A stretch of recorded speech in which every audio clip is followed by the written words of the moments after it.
So we're all adults in this family, which is great because we're all paving our own paths in life. But I think we could all agree that that also means that we're having a harder time coming together and being together as a family. But I want us to think back to a time where DEAOZA was almost seamless. I want us to think back to the time where we had Angelo, our Doberman, in our lives. Angelo was a very regal dog. Every time you would look at him, his ears were up, eyes wide open, chest out.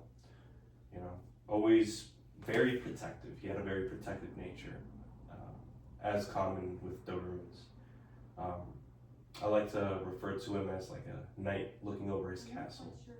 He was always just there, protecting, watching over. But apart from that very stoic front that a lot of people saw him as, we as family knew him to be this very silly and goofy dog.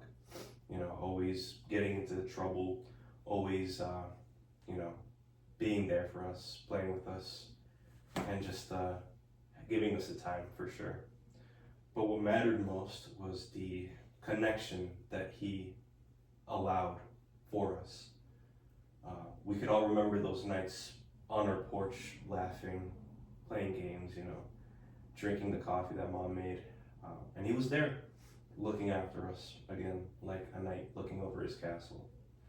We remember those walks that we had as a family with him, all those bonds that we shared, that we made, and those memories that we hold dear to our hearts. We remember those nights playing chess, where he would be stealing our pieces, always getting into trouble, always doing something. But he was always there. I want us to remember Angelo as more than just a dog, more than just a good example of a man's best friend.